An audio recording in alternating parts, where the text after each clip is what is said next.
जादुई तरबूज money train. कुछ समय पहले जोधपुर नामक गांव में वर्षा ना होने के कारण सूखा पड़ जाता है। गांव के नदी नाले तालाब सब सूख जाते हैं। गांव के लोग पीने के पानी के लिए बहुत मुश्किल उठा रहे थे। उस गांव में रामू नाम का एक कारपेंटर लकड़ी से खिलौने बनाते रहता है। इतने में रमेश नाम का व्यक्ति वहां आकर ट्रेन के खिलौने को देखकर कहता है, वाह रामू, ट्रेन का खिलौना तो बहुत अद्भुत है। लगता है इसे बेचने पर बहुत अच्छे पैसे मिलेंगे। क्या बताऊं भैया, सूखा के कारण फसल ठीक से कहाँ हो रहे हैं, तो इन्हें खरीदने के लिए लोगों के पास पैसे कहाँ होंगे। गांव में पीने के पानी के लिए ही इतना मुश्किल हो रहा है। ऐसी परिस्थिति में खिलौने कौन खरीदना चाहेगा। बिल्कुल ठीक कहा रामू, सारा गांव बहुत कष्ट में है। इतने में वहां एक स्वामी जी आते हैं। बेटा, बहुत प्यास लगी है, थोड़ा पानी दे दो। क्या बताएं स्वामी जी, 2 साल से गांव में सूखा पड़ा है। पीने का एक कतरा पानी भी मिलना मुश्किल है। लोग प्यास से मर रहे हैं। मेरे पास थोड़ा सा पानी है, मैं आपको दे रहा हूँ। दया करके कोई उपाय बताइए। हाँ, आप चिंता ना करो, आपकी सारी समस्याएं दूर होने का मार्ग दिखाता हूँ।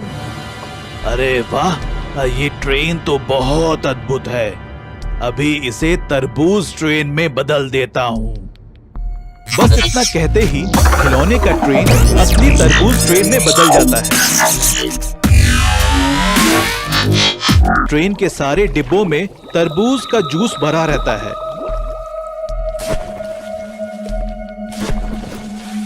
इसे देखकर रामू और रमेश आश्चर्यचकित हो जाते हैं। देखो बेटा, ये एक मैजिकल वाटरमेलन मनी ट्रेन है। ये आपकी प्यास बुझाएगा और आपके लिए आवश्यक पैसा भी देगा। वाह, अद्भुत, महाअद्भुत स्वामी जी। हम सब जीवन भर आपका आभार रहेंगे। हमारे कष्टों को दूर किया तो आपके लिए एक आश्रम बनाएंगे। नहीं नहीं बेटा, लोगों के कष्ट दूर करना ही मेरा कर्तव्य है। लोक कल्याण के लिए ही सारी दुनिया का भ्रमण करना मेरा काम है। अभी मैं चलता हूँ। फिर स्वामी जी वहां से चले जाते हैं। बाद में मैजिकल वाटरमेलन मनी ट्रेन को लेकर रामू गांव के चौराहे पर आता है। उसे देखकर सारे लोग आश्चर्यचकित हो जाते हैं। सभी लोग तरबूज का जूस ले जाते हैं।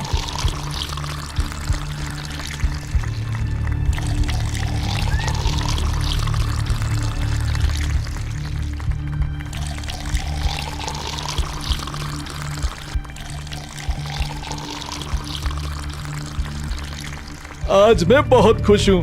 बहुत दिनों के बाद लोगों की प्यास बुझी है। हाँ, अगर हम लोगों को पैसे भी देंगे तो उनकी जरूरतें भी पूरे होंगे। अभी सारे गांव वालों को पैसे देते हैं। इतना कहते ही मनी ट्रेन से पैसे निकल कर आते हैं। बाद में गांव में सबके लिए घर, स्कूल और हॉस्पिटल बनवाते हैं। रमेश, अब मैजिकल ट्रेन से गांव के सारे नदी नाले तालाब को पानी से भर देते हैं। फिर हमारे गांव से सूखा भाग जाएगा।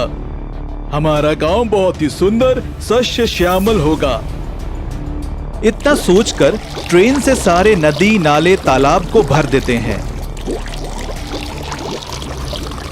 सारा गांव हरे भरे खेत से सुंदर लगता है। सारे गांव वाले रामू और रमेश की प्रशंसा करने लगते हैं। यह देखकर गांव का मुखिया राम जी को बहुत ईर्ष्या होती है। छी छी, सारे गांव वाले रामू और रमेश की प्रशंसा कर रहे हैं।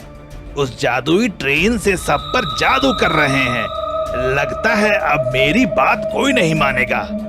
अभी उस ट्रेन का सत्यानाश करता हूँ, तभी मुझे मन में शांति मिलेगी। इतना सोचकर ट्रेन का विनाश करते रहता है। इतने में गांव वाले देखकर राम जी की पिटाई करते हैं।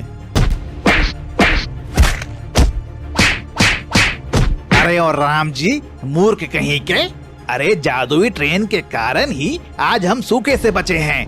तुम उस ट्रेन का ही विनाश करना चाहते हो? तुम गांव में रहने के लायक नहीं। तुरंत यहाँ से चले जाओ।